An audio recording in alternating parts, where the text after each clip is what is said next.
건설안전 산업기사죠. 그것도 몇 번째? 두 번째 과목입니다. 두 번째 과목은요, 제목이 뭐라고 되어 있어요? 인간공학 및입니다. 인간공학 및. 그러니까 벌써 한 과목이에요. 제가 자리도 옮겨보겠습니다. 뭐라고요? 시스템 안전공학회가 사실 두 과목입니다. 바로 두 과목이 한 개로 이루어진 것이 바로 두 번째 과목이다. 그래서 어쩌면 두 번째 과목 이렇게 만들어졌겠죠.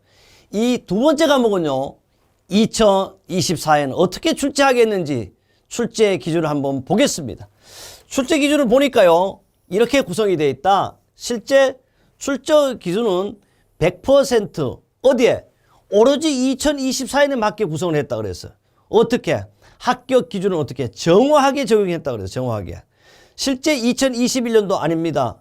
2025년도 아닙니다. 오로지 2024년만을 했다. 그럼 2024년에는요, 실제 출제 기준은 어떻게 되냐? 1장을 안전과 인간공학을 하고 2장을 정보입력 표시입니다. 3장은요, 인체계측 및 작업 공간이에요. 4장은 작업 환경 관리입니다. 5장은 바로 시스템 안전 분석 중에서 시스템의 위험 분석이라는 내용입니다. 6번째 장입니다. 결함수 분석입니다. 7번째 장입니다. 우리 안전성 평가고요. 8번째 장은 각종 설비의 유지 관리입니다. 여기서 끝났냐? 그렇지 않죠. 항상 사이사이 장마다 뭐가 있다? 2024년 만에 적용하는 건설안전산업기사의 출제 기준 예상 문제가 있습니다. 그렇다면요, 100%가 됐는데 40년 동안 강의한 정제수가 분석 비중표를 본다면 바로 이것은 우리의 건설안전산업기사 합격하기 위한 내비게이션입니다. 서울 갈 때요, 물어 가는 것도 좋지만은 내비게이션이 있어 얼마나 편리합니까? 그것만 보고 찾아가면 되는 거죠. 보겠습니다. 안전과 인간공학 한 15% 출제될 것이고요. 정보 입력 표시는 10%다. 그럼 20% 10%가 한 두 문제 정도 출제될 것이다. 인체 계측 및 작업 공간은 많이 출제되네요. 바로 몇 문제? 네 문제 정도 출제될 것이고요.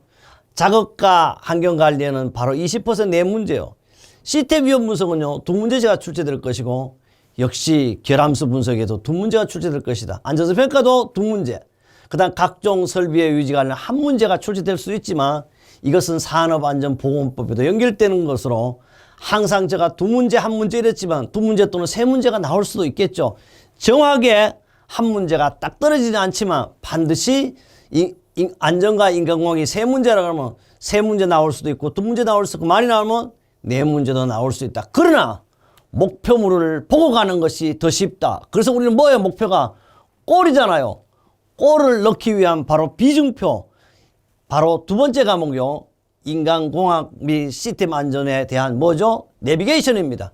그렇다면요, 바로 1장부터 시작해 보도록 하겠습니다. 안전과 인간공학은요, 어떤 내용이 구성되어 있는데 시작을 하겠습니다. 그래, 첫 번째 장을 보니까 안전과 인간공학입니다. 역시 안전도 어디에 적용시켜야 된다? 인간에 적용하는 거예요. 이쪽도 오고 이쪽도 오는 거예요. 그래서 결론은 뭐야? 하면 사람이 중심이 되는 거예요. 사람이 중심. 그래서 우리는 인간공학이라는 것은 사람의 중심을 두고 설계한다. 왜? 안전도 하는 목적이 사람이 안전하게 하는 거고, 공학을 하는 것도 바로 뭘죠? 사람을 이롭게 하고 사람을 안전하게 하고. 그럼 결론은 뭐냐 그러면 인간공학의 결론을 한번 낸다면요, 바로 안전이잖아요. 안전을 어떻게? 인간이 공학으로. 그러니까 안전하면서 어떻게?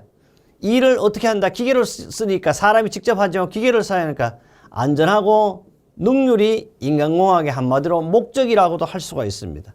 그래서 이 안전과 능률적인데 왜 능률적으로 해야 되느냐? 바로 생산성을 향상시켜야 되겠다. 이런 것이 바로 우리는 안전과 인간공학의 중심이자 목적이라 그래도 되겠습니다. 그렇다면요, 서서히 본장은요, 안전공학도로서 인간의 삶입니다. 인간의 삶과 목적이 과연 무엇인가를 간략하게 정의했습니다.